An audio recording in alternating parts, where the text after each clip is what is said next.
peço que vocês me dêem um pouco da atenção de vocês. Eu prometo que vai ser bem rápido. Vou me esforçar para ser rápido. E hoje eu quero falar um pouco sobre chamado e propósito. É uma palavra que o Senhor tem falado comigo já para falar um bom tempo. E hoje eu sinto que é momento de passar isso para vocês. Quem é que sabe que existe uma diferença entre chamado e propósito? Alguém sabe? Amém. Vou falar um pouco sobre, primeiro, para a gente começar, sobre chamado e propósito. Davi, o que é chamado? Chamado é quando alguém solicita a sua presença. Estou trazendo para o português, tá? A gente está trazendo para um âmbito um pouco mais natural, antes da gente passar para o sobrenatural. Davi, o que é chamado? Chamado é quando alguém solicita a sua presença. O propósito é o porquê. Por exemplo, Toninho, estou fazendo um chamado na vida do Toninho. E o Toninho responde para mim, por quê? Isso é o propósito. Ele quer saber o porquê que eu estou chamando ele. E quando a gente traz para o âmbito espiritual, é basicamente a mesma coisa. Chamado é o que o Senhor tem para nós. Chamado é quando o Senhor nos solicita de alguma forma, por algum motivo e por alguma razão. E o propósito é para quê? Especificamente para quê nós somos chamados.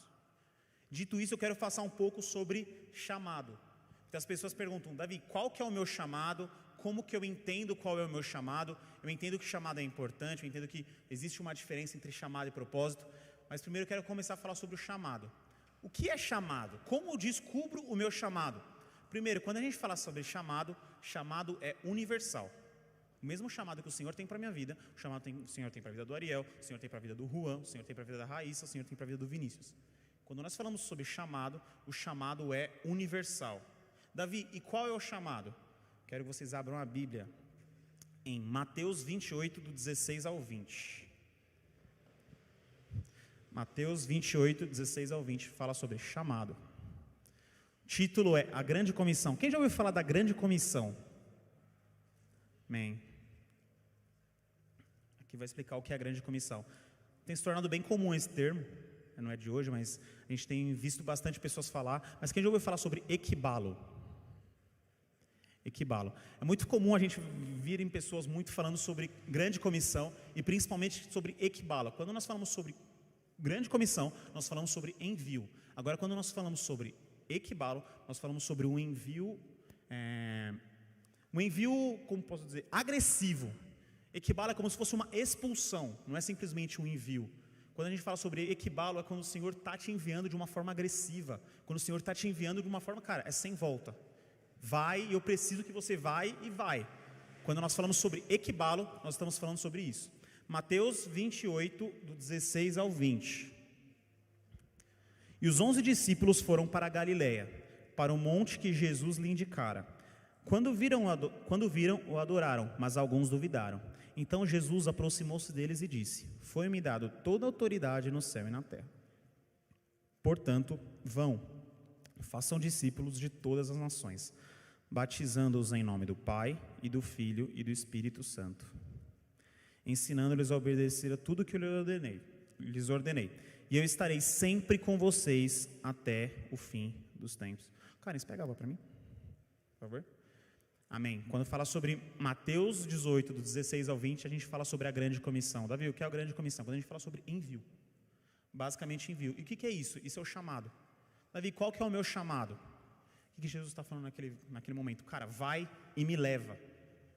Muitas vezes a gente costuma falar muito sobre o ID. O que é o ID? ID é o envio. Quando a gente fala sobre ID, a gente fala sobre envio. Então quando a gente fala sobre, qual que é o meu chamado? Cara, o meu chamado é propagar o Senhor. Onde? Quando? Como? Aí isso é algo mais específico. Isso a gente está falando de propósito. Lembra que a gente está falando sobre propósito ser o porquê daquilo. Então qual que é o seu chamado? Cara, bebê, o seu chamado é levar o Senhor. Nath, o seu chamado é levar o Senhor. Nick, o seu chamado é levar o Senhor. E Davi, como eu descubro o meu propósito? Quero saber, beleza? Eu entendi que quando a gente está falando sobre chamado, a gente está falando sobre algo universal. Então o chamado que todos nós temos é propagar a Jesus, fazer novos cristãos, levar a palavra dele para outras pessoas. Esse é o meu chamado. Mas Davi, como, quando, onde? Aí a gente fala sobre propósito. Vocês lembram que no último culto, na verdade no penúltimo culto, eu falei de como nós podemos impactar a sociedade em vários lugares diferentes. Eu falei sobre família, eu falei sobre trabalho, eu falei sobre igreja, eu falei sobre negócios. Então eu posso muito bem ter um propósito específico da minha vida para atuar no mercado de trabalho. Eu posso muito bem ter um propósito específico da minha vida para servir na igreja. É que a gente tem mais algo mais romântico que quando a gente está falando sobre chamado, quando a gente está falando sobre propósito, é apenas na igreja. Mas lembre que eu falei que quando nós falamos sobre servir na igreja, é tão espiritual quanto qualquer outra coisa que nós fazemos para o Senhor. É tão espiritual como você servir na família, é tão espiritual como você ser um missionário e ir para fora, é tão espiritual como você servir no trabalho. Amém? Faz sentido? Então, como que eu descubro o meu propósito? Entendi que chamado todos nós temos o mesmo. Davi, como eu descubro o meu propósito? Para você descobrir o seu propósito, você tem que ter duas respostas. Primeiro, ferramenta, e segunda, nação. Faz sentido? Quando a gente fala sobre ferramenta, Davi, o que são as ferramentas que você está querendo dizer? Quando nós falamos ferramentas, são os meios que nós vamos chegar a esse propósito. Como? Davi, quais são as ferramentas? São os nossos dons e talentos. Eu creio que todos nós nascemos com algum dom, ou desenvolvemos durante a nossa vida algum dom, alguma aptidão, voltado para algo específico. Essa é uma ferramenta que o Senhor te deu. Não é à toa que você tem um dom que faz você se destacar em um lugar que outra pessoa não tem. Não é à toa que você tem uma boa comunicação. Talvez seja para isso, para que você consiga evangelizar pessoas, para que você consiga falar de Jesus para pessoas. Não é à toa que você tem uma facilidade de aprender a tocar um instrumento. É porque o Senhor quer te usar nisso. Então, quando nós falamos sobre ferramenta que você precisa descobrir, é sobre dons e talentos que o Senhor já te deu. Você precisa apenas desenvolvê-los. Primeiro ponto, ferramentas. Segundo ponto, nação. Quando a gente fala sobre nação, muitas vezes vem na nossa mente que é simplesmente que a gente está falando sobre envios missionários. E não é isso. Quando nós falamos sobre nação, é o povo que nós iremos abordar. Uma nação pode ser um grupo de skatistas. Uma nação pode ser jogadores de futebol. Pode realmente ser um outro país, um determinado país. A nação pode ser mulheres que foram abusadas. A nação pode ser mulheres que são viúvas. Então, quando nós falamos sobre propósito, é o chamado específico que o Senhor tem para nós. E como nós descobrimos isso? Nós temos que saber quais são as ferramentas. E nós temos que descobrir qual é a nação. Faz sentido? Vocês entenderam quando eu falei sobre ferramenta e nação? Amém. Quero que vocês abram a Bíblia agora. Quero falar sobre alguém que cumpriu o seu propósito e de uma forma muito natural, de uma forma muito humana. Quero falar sobre Jonas. Abram a Bíblia para mim, para nós, em Jonas 1.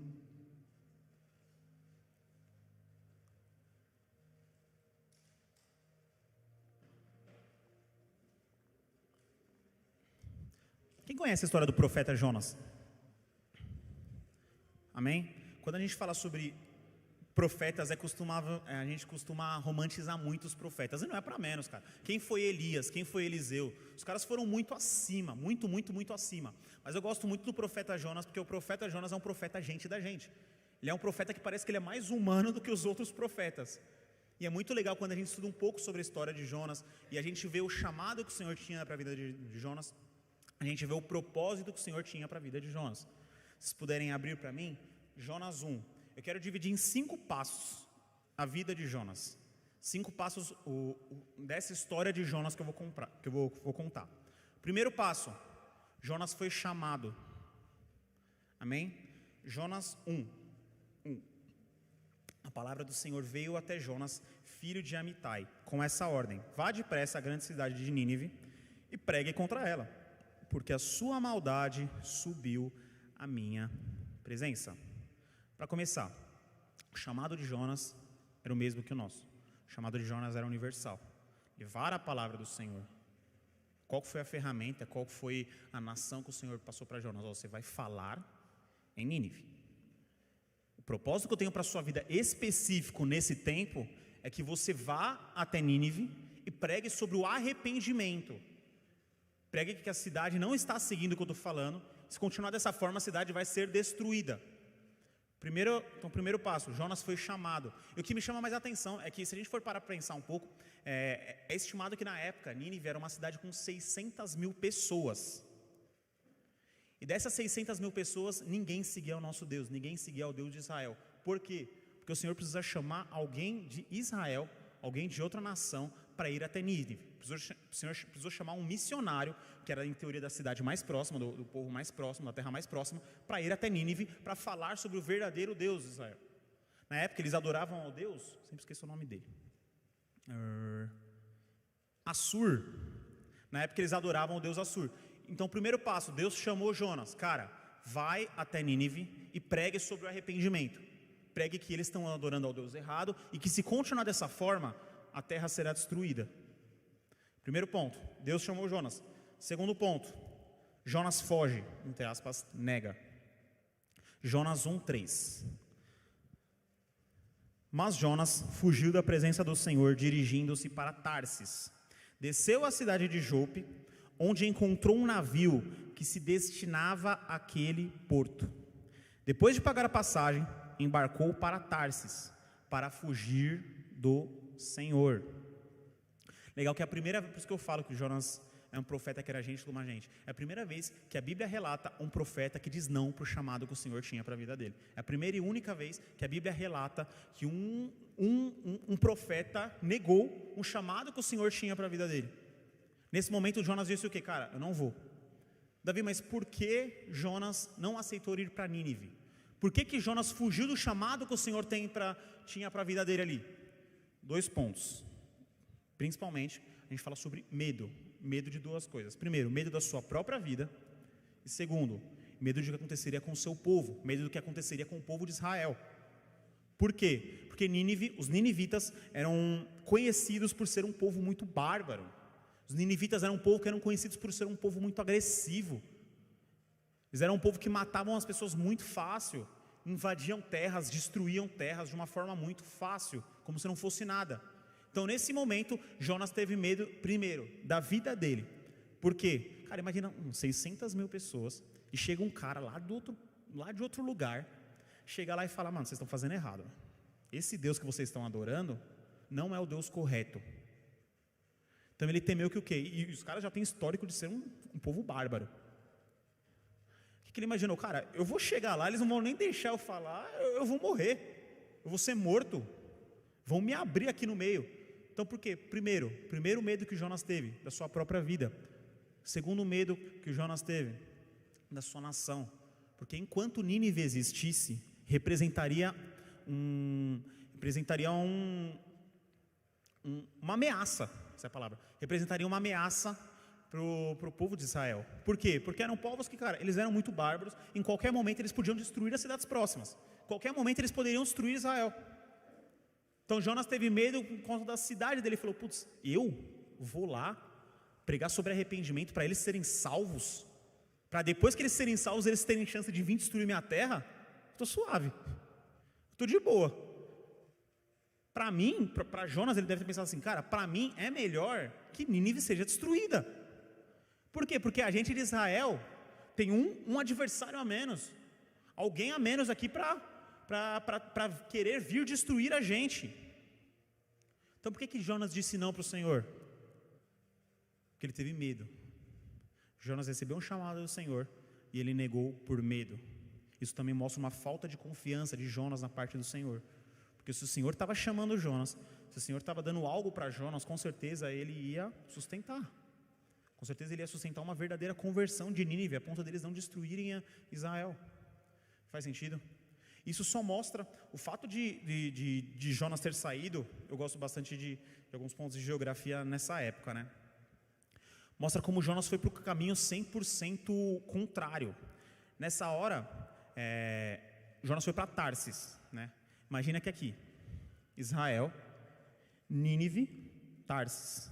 Nínive seria mais ou menos ali onde existe a Turquia hoje, e Tarsis era mais ou menos onde existia a Espanha hoje, mais ou menos. Então Jonas cumpriu o projeto 100% oposto. 100% oposto, por quê? Porque ele queria fugir o máximo, cara.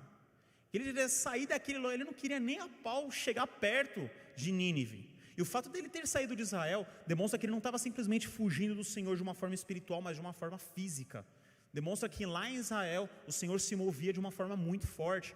Ele sabia que ele não ia aguentar uma presença tão forte ali em cima dele. Cara, vai.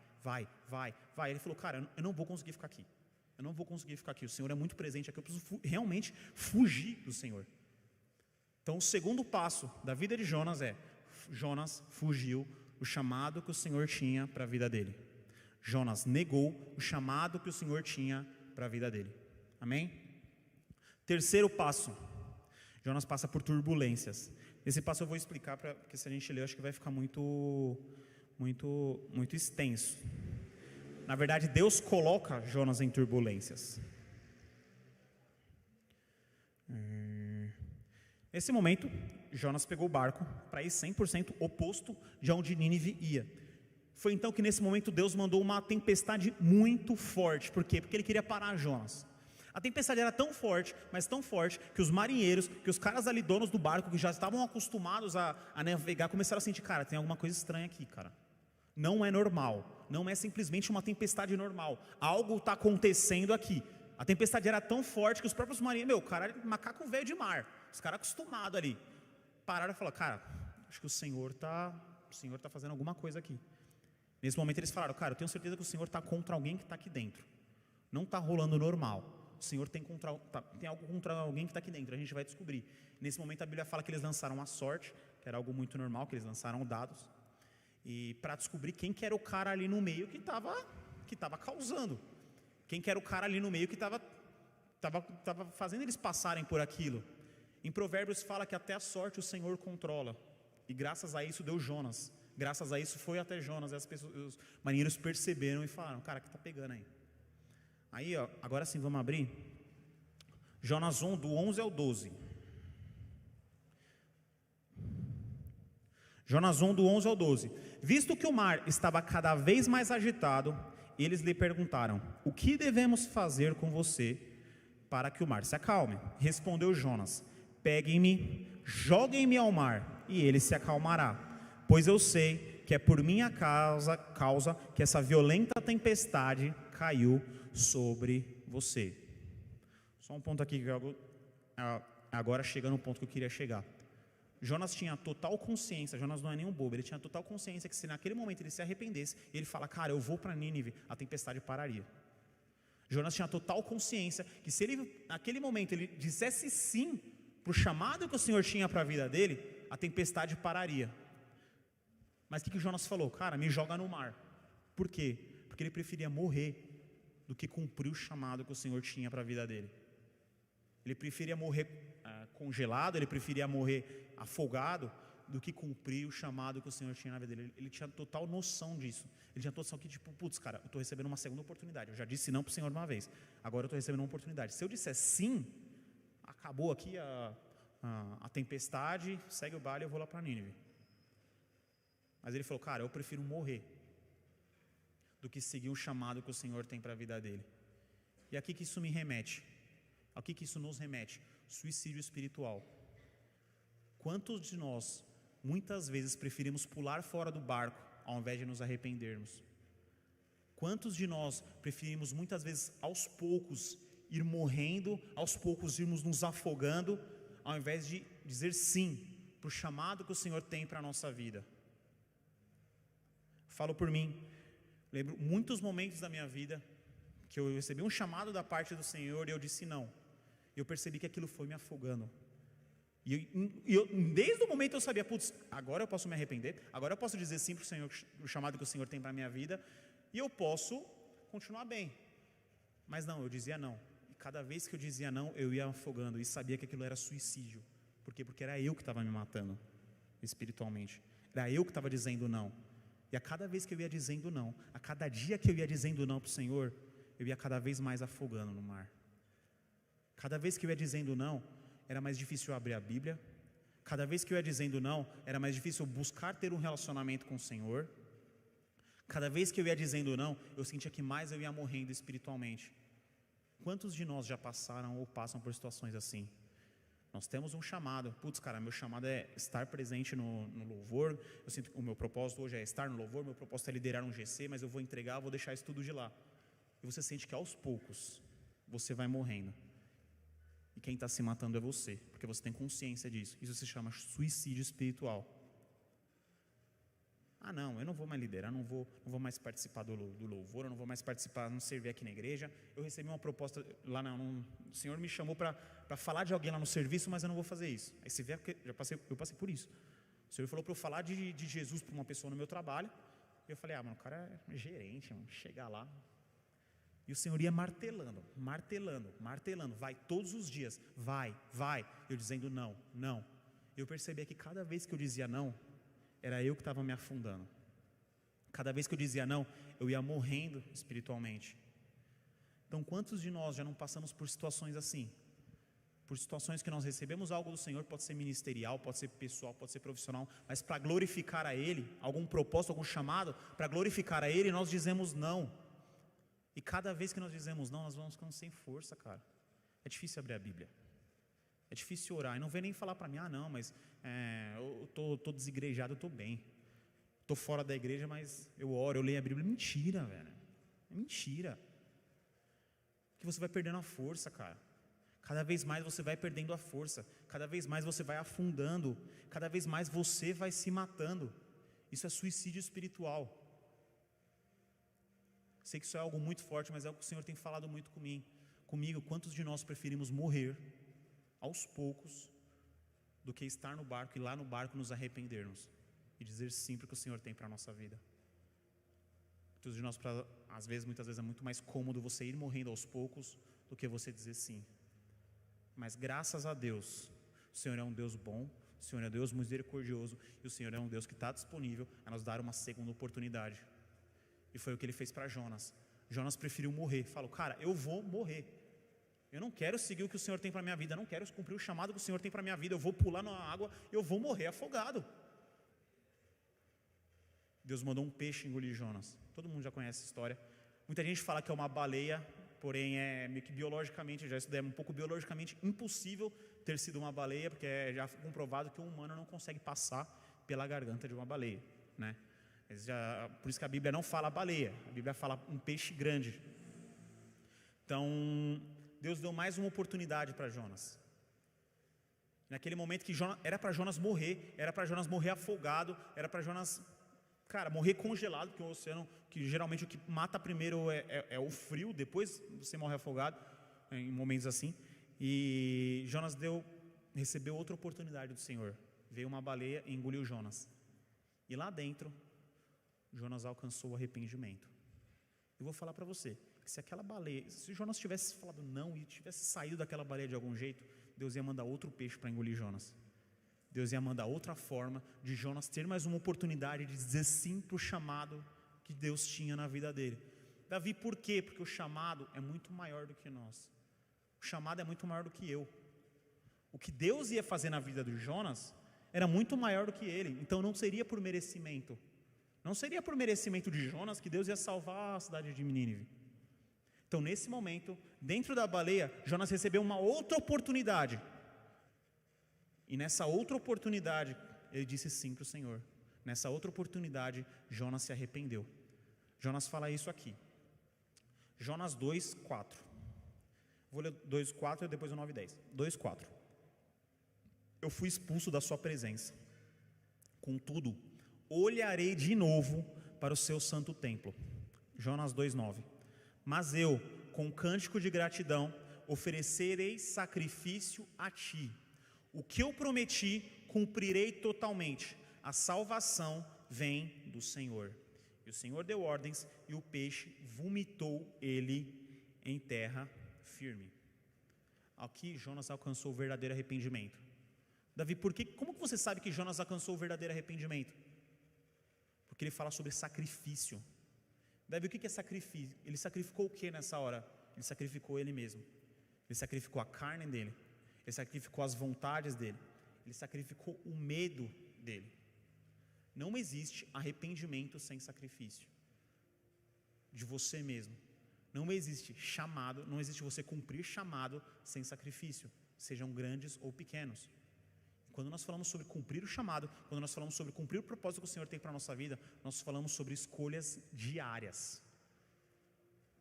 Você que é um líder, cara, você tem que escolher todos os dias. Você sabe o que eu estou falando? Você tem que escolher todos os dias e dizer sim para o que o Senhor tem para a sua vida. Porque a sua carne muitas vezes vai querer estar fazendo outras coisas, ao invés de estar aqui no sábado à noite. Mas você tem que dizer sim para o que o Senhor tem para a sua vida. E você sabe como é difícil. Você sabe todas as batalhas que você tem que vencer. E o Senhor está disposto a sempre te dar uma nova oportunidade de dizer sim para o chamado que o Senhor tem na sua vida. E quando Ele fala sobre arrependimento para cumprir chamado, muitas vezes o arrependimento é de você mesmo. Muitas vezes não, quase sempre, o arrependimento da sua própria carne. Cara, eu quero cumprir um chamado que Deus tem para a minha vida, mas eu entendo que eu tenho que me arrepender. Cara, eu quero chegar até um casamento, eu quero ter uma família abençoada, mas até então eu entendo que eu tenho que me arrepender, eu tenho que ficar longe de pornografia, eu entendo que eu tenho que ficar longe da minha namorada, né, tenho que ficar, não posso dormir com a minha namorada. Eu tenho um chamado, não sei, para ir para missões, mas até então eu tenho que entender, eu tenho que me arrepender de verdade, eu tenho que entregar minha carne. Por quê? Quem é o dificultor de você dizer sim todos os dias? É a sua carne, as suas vontades, é desejos. E quando eu falo sobre desejos, eu não falo simplesmente sobre algo sexual, mas eu falo sobre a vontade de você viver algo diferente do que você está vivendo. Faz sentido? Amém. Então, quarto ponto, Jonas ofereceu sacrifício ao Senhor. Ele disse sim, Senhor, eu estou sacrificando a minha carne, eu estou sacrificando a minha vontade, e eu vou dizer sim para o chamado que o Senhor tem para a minha vida. Quantos de nós temos várias oportunidades de dizer sim, mas não dizemos porque não sacrificamos a nossa carne, não dizemos porque não conseguimos oferecer sacrifício. Eu sei, é difícil, às vezes é pesado, o sacrifício é algo complicado, mas nós só vamos conseguir cumprir o nosso chamado se houver sacrifício. Não existe chamado sem sacrifício. Faz sentido? Então, 4 pontos.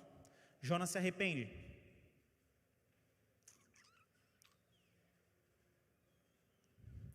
Quinto ponto e final da vida de Jonas. Jonas cumpre o seu chamado e pessoas foram salvas. Foi uma história bem turbulenta. Jonas disse não para o Senhor 2 vezes e o Senhor deu outra oportunidade para ele. Aí você pode falar, nossa Davi, mas por que Deus deu outra oportunidade para Jonas? Cara, não é diferente do que nós fazemos todos os dias.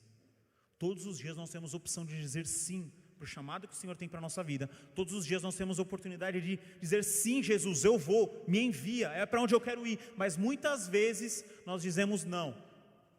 E o Senhor nos dá uma oportunidade no dia seguinte. O Senhor dá uma nova oportunidade para nós. Por quê? Porque o Senhor amava Jonas, o Senhor amava Nínive, queria salvar os dois, assim como o Senhor me ama, o Senhor quer me salvar. Assim como Bianca, o Senhor te ama. Assim como Lara, o Senhor te ama. Assim como Karen, o Senhor te ama e Ele quer salvar vocês. E aí que é o ápice dessa mensagem. O louvor, se puder subir.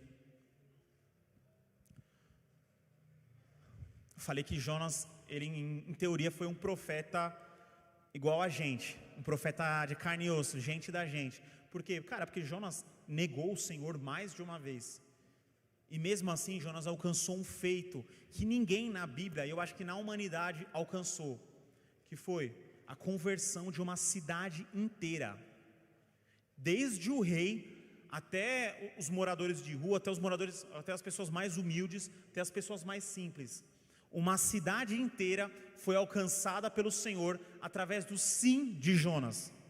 Eu sei, foi um sim tardio, eu sei, foi um sim demorado, eu sei, foi um sim que Jonas não merecia, porque Jonas não merecia que o Senhor ficasse investindo nele, assim como o Senhor não merece assim como eu não mereço que o Senhor fique insistindo em mim, mas através da vida de Jonas, estima-se que 600 mil pessoas foram salvas em Nínive.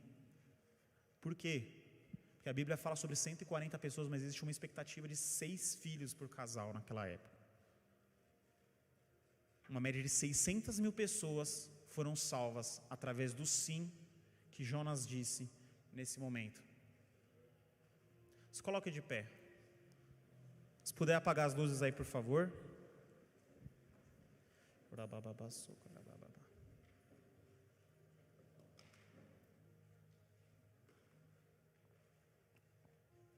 Pai, agradecemos, Jesus. Agradecemos pelo que o Senhor é. Agradecemos pelo que o Senhor tem feito. Agradecemos pelo chamado e pelo propósito que o Senhor deu a cada um de nós. Agradecemos por todos os dias o Senhor nos dar uma nova oportunidade. Todos os dias o Senhor nos dá uma nova oportunidade de cumprirmos o que o Senhor tem para nós.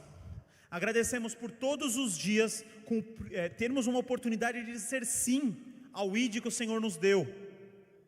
Somos gratos pelo que o Senhor é, somos gratos pelo que o Senhor tem feito. E eu quero declarar corações aquebrantados nessa noite. Eu quero declarar chamados restaurados e destravados nessa noite. Eu quero declarar pessoas dizendo sim para o chamado que o Senhor tem para a vida delas. Em nome de Jesus.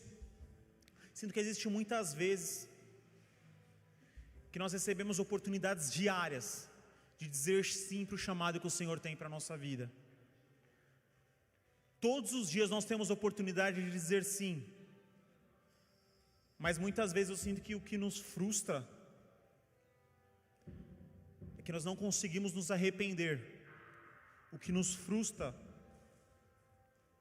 é que não conseguimos deixar nossa carne de lado. O que nos frustra é que não conseguimos verdadeiramente alcançar o arrependimento. Mas graças a Deus Ele é um Deus misericordioso. Graças a Deus Ele é um Deus que te ama e quer te usar. Graças a Deus Ele é um Deus que te ama. E mesmo você dizendo não para Ele 365 dias no ano, no primeiro dia do ano que vem Ele vai te buscar e vai te procurar. E agora, você diz sim para mim? E essa noite é uma oportunidade de dizer sim para o que o Senhor tem para a sua vida.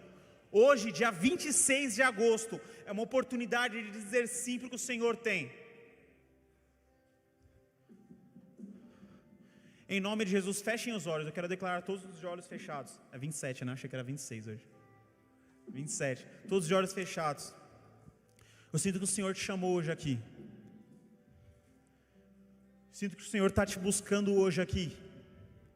E Ele está te perguntando: cara, eu tenho algo grande para a sua vida. E é algo maior que você. Porque o chamado, porque o propósito é maior do que nós mesmos. E eu sinto que o Senhor está perguntando para você: e hoje? É sim? E hoje, você quer que algum peixe venha te engolir e você tenha a oportunidade de cumprir o meu chamado? Ou você quer aos poucos ir morrendo? Você quer aos poucos ir afogando? Então eu tenho uma pergunta agora. Todos os olhos fechados, por favor. Ninguém vai te julgar. Quero saber se tem alguém que sente: cara, eu estou dizendo não todos os dias para o Senhor. Eu entendo que o Senhor todo dia tem uma oportunidade para mim, mas eu estou dizendo não todo dia para o Senhor. Jesus, mostra agora, clareia a mente dessas pessoas agora, que essas pessoas venham entender. Eu sinto falar sobre sacrifício. Qual o sacrifício que o Senhor tem pedido para elas agora? Em nome de Jesus. Quero falar com você que sente que o Senhor está te dando uma nova oportunidade de dizer sim para você hoje. Eu não vou constranger você, está todo mundo de olhos fechados. Eu não vou pedir para você vir aqui na frente. Só quero que você levante a sua mão e eu vou orar por você.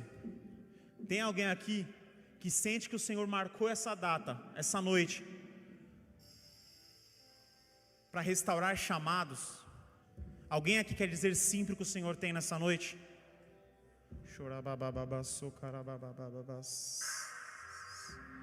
Amém. Mais alguém quer dizer sim para o que o Senhor tem nessa noite? O Senhor quer restaurar chamados. O Senhor não quer que você simplesmente vá se matando. Quero falar sobre suicídio espiritual. Eu sinto que você cada vez está se matando, mas o Senhor te pega e fala: cara, eu vou colocar um peixe e eu vou salvar você e te dar mais uma oportunidade de dizer sim para mim. Vou te dar mais uma oportunidade de vir no sentido que eu sinto, que eu quero para a sua vida. Mais alguém quer dizer sim para o chamado que o Senhor tem para a sua vida essa noite? Jesus, muito obrigado por essas pessoas com a mão levantada, Pai. Podem abaixar. Muito obrigado, Jesus. Eu quero declarar que em nome de Jesus, essas pessoas vão te conhecer de uma forma mais profunda. Eu quero declarar que em nome de Jesus, mesmo que hajam pessoas que tiveram vergonha de levantar as mãos, ou que de algum motivo sentem que não estão prontas para isso, eu quero declarar essas pessoas te encontrando de uma maneira mais profunda. E eu sinto de falar sobre envio. Hoje é uma noite de envio, Pai. E que essas pessoas que disseram sim para o que o Senhor tem, possam ser enviadas diretamente para o chamado que o Senhor tem para a vida dela, possam ser enviadas diretamente para o propósito que o Senhor tem para a vida delas, que elas possam entender que o Senhor sempre vai nos dar uma oportunidade de dizer sim, que o Senhor sempre vai nos dar outra oportunidade de voltar para Ti,